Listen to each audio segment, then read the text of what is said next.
Afrika.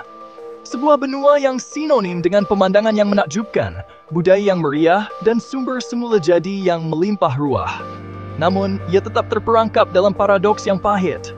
Di bawah tanahnya tersimpan khazanah mineral yang paling dicari di dunia. Emas, berlian, koltan, dan banyak lagi. Namun, kekayaan ini sangat berbeza dengan kemiskinan dan penderitaan yang meluas yang menimpa berjuta-juta orang di seluruh negara.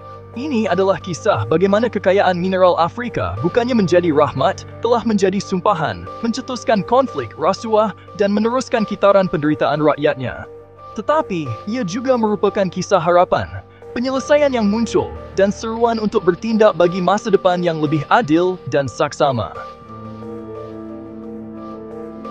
Jauh di dalam kerak bumi, di seluruh hamparan luas Afrika, terdapat urat kekayaan yang sangat besar. Ini bukan sekadar mineral, ia adalah nadi dunia moden kita. Koltan, biji hitam kusam, penting untuk menjana kuasa telefon pintar dan komputer riba kita. Emas, simbol kemakmuran abadi menyokong kewangan global. Berlian, berharga kerana kecemerlangannya, menghiasi golongan kaya dan memacu industri. Namun, khazanah ini telah menjadi pedandang bermata dua bagi Afrika. Syarikat-syarikat berkuasa, didorong oleh permintaan yang tidak pernah puas, telah turun ke Afrika. Selalunya beroperasi tanpa menghiraukan peraturan alam sekitar atau kesejahteraan masyarakat setempat.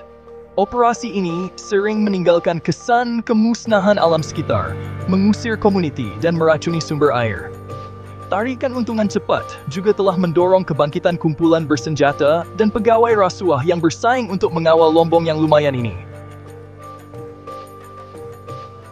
Kos sebenar kekayaan mineral Afrika sering diukur bukan dalam dolar atau karat, tetapi dalam kehidupan manusia yang hancur dan masa depan yang dicuri.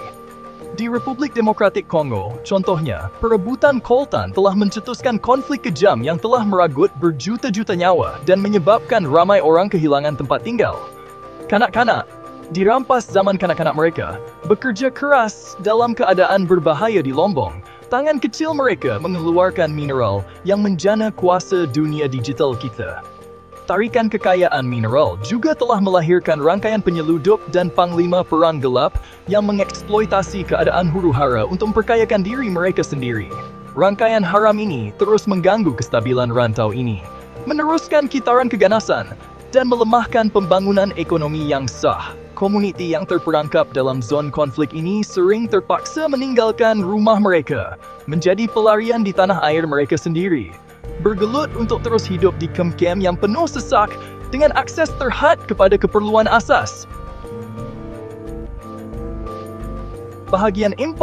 Membuta mata. Mengapa negara menolak mineral darah? Permintaan global untuk mineral Afrika, terutamanya dari negara maju, memainkan peranan penting dalam meneruskan kitaran eksploitasi ini. Walaupun pengguna di negara maju menikmati gadget teknologi terkini dan barangan mewah, mereka sering tidak menyedari kos manusia yang tertanam dalam pengeluaran mereka. Kerajaan dan syarikat mempunyai kewajipan moral untuk menangani isu ini. Walau bagaimanapun, walaupun terdapat peningkatan kesedaran, usaha untuk mengawal selia perdagangan mineral konflik telah menghadapi tentangan dan kelemahan. Peta ini secara visual menghubungkan titik-titik antara negara kaya sumber dan zon konflik, menggambarkan bagaimana usaha mendapatkan mineral ini mencetuskan ketidakstabilan. Bahagian 5, Sinar Harapan, inisiatif untuk pemberolehan beretika. Di tengah-tengah lanskap yang suram ini, Sinar Harapan muncul.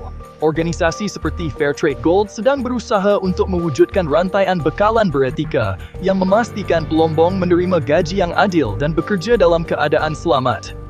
Inisiatif ini memperkasakan komuniti setempat, menyediakan mereka laluan-laluan yang mampan keluar daripada kemiskinan, sambil mempromosikan amalan perlombongan yang bertanggungjawab. Kemajuan teknologi, terutamanya dalam teknologi blockchain, menawarkan penyelesaian yang menjanjikan untuk mengesan asal-usul mineral.